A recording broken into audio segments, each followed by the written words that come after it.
Assalamualaikum warahmatullahi wabarakatuh. Halo teman-teman, di video kali ini kita bahas ya 5 saham yang untuk investasi ya yang berpotensi berpotensi profit atau bagus ya investasinya, dan potensi cuannya bagus ya, dan kerugiannya kecil. Nah, ini kita coba nanti dibahas di sini ya. Jadi kalau teman-teman berinvestasi saham itu harus membandingkan antara potensi profit dan resikonya ya. Kalau resikonya kecil, profitnya besar ya itu bagus ya. Tapi kalau profitnya besar, resikonya pun juga besar ya, teman-teman harus hati-hati. Bisa jadi itu nanti malah membalikkan keadaan. Ternyata sebenarnya potensi profitnya itu kecil sebenarnya, tetapi risikonya besar, cuman di blow up sedemikian rupa sehingga suatu saham itu seolah-olah ini prospeknya ini akan multi bagger misalnya seperti itu ya, tapi kenyataannya malah nyungsep ya. Nah, di video kali ini kita coba cari ya 5 saham yang kira-kira potensi profitnya itu lebih bagus ya, dan dia tahan untuk jangka panjang ya, minimal 5 tahun ke depan itu masih bagus ya. Dan ini disclaimer on dulu ya teman-teman, ini bukan untuk ajakan jual atau beli ya, karena ini semua risiko itu ada di tangan teman-teman sendiri. Saya ini hanya pendapat pribadi dan bisa salah ya.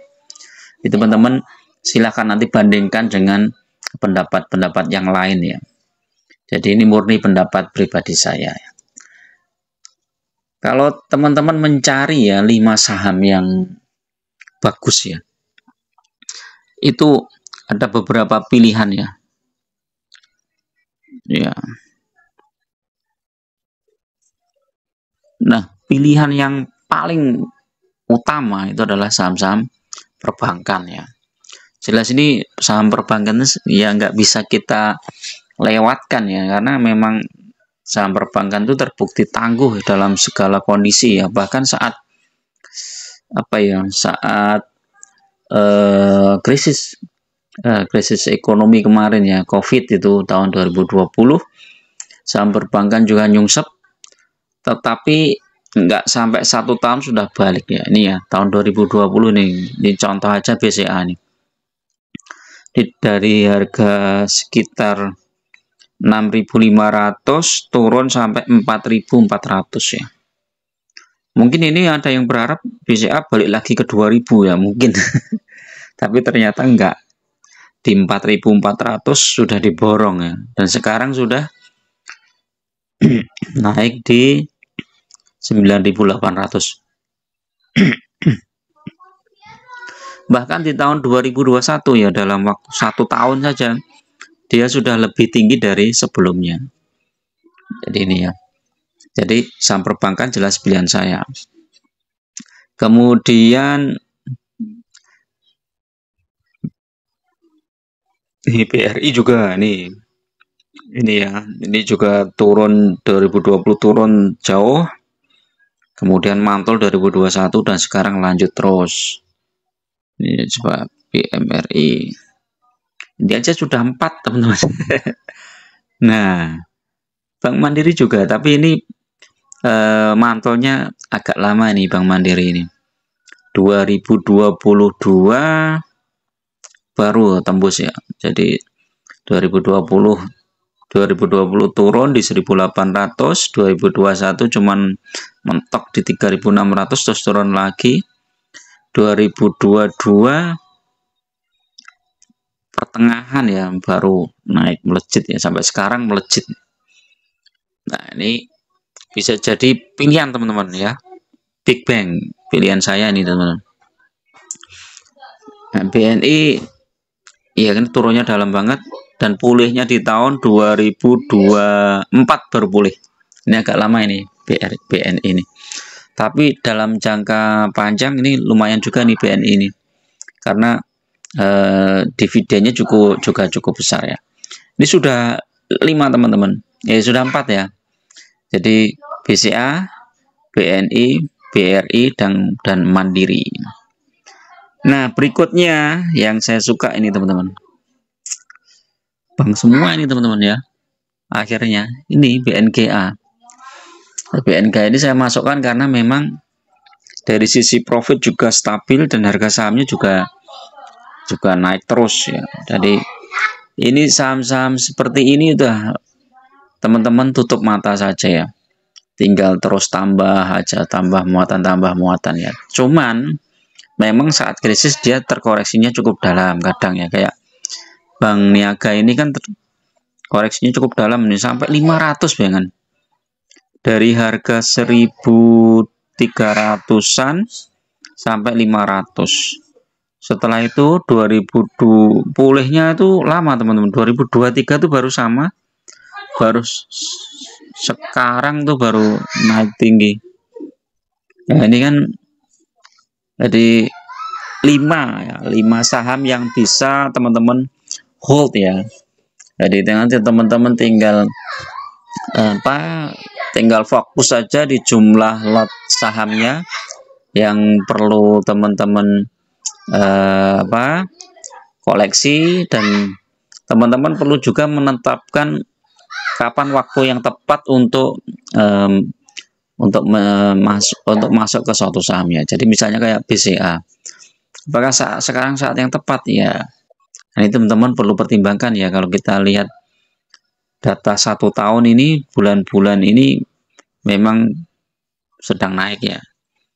Cuman biasanya nanti masih ada koreksi ya, koreksi di sekitar bulan Juli ada koreksi ya. Tapi kalau kita lihat 2023 ini koreksinya malah di sekitar Maret ya, sekitar Maret. Jadi teman-teman tinggal menentukan aja ya. Jadi jangan masuk pas saat tinggi-tingginya. Ini kan di harga 10.000 itu kan tinggi ini ya. Nah, 10.000 ini kan tinggi, habis itu koreksi sampai 9.700 ya. Teman-teman tinggal nunggu-nunggu aja lah, saat koreksi itu baru masuk kayak gitu. Jadi tetap dipertimbangkan ya masuknya, karena kalau kita masuk di saat yang tepat ya, misalnya kayak pas krisis ini di 2020 ini ya, ini udah cuan lebar ya sekarang ya, ada 4.400, sekarang 9.800, sudah 2 kali lipat. Kemudian BRI juga ini sudah berapa kali lipat nih BRI ini, 2.400, 2 kali lipat lebih ya, mungkin hampir 3 kali lipat nih ya, nggak nyampe ya, 2,5 mungkin ya BRI. Kemudian Bank Mandiri ini juga coba cek, ini sudah Bank Mandiri sudah berapa kali lipat ya, 1.800, 3 kali lipat.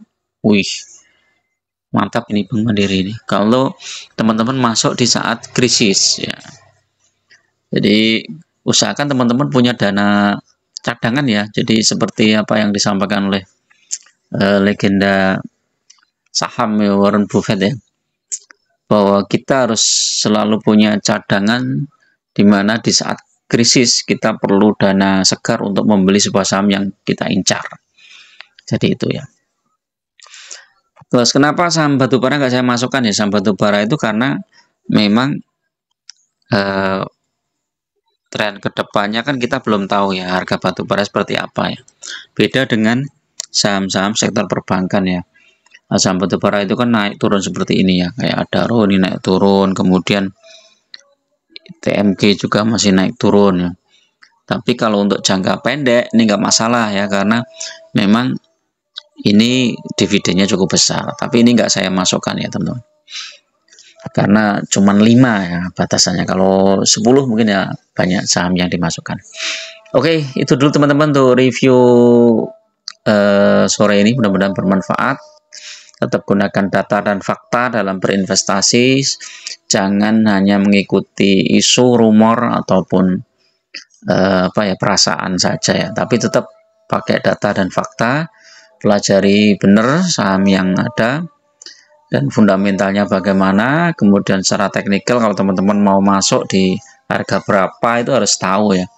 Kalau jangan sampai masuk di harga pucuk ya, karena Kalau masuk di harga pucuk ya nanti akibatnya cuannya nggak terlalu bagus. Oke, itu dulu. Assalamualaikum warahmatullahi wabarakatuh.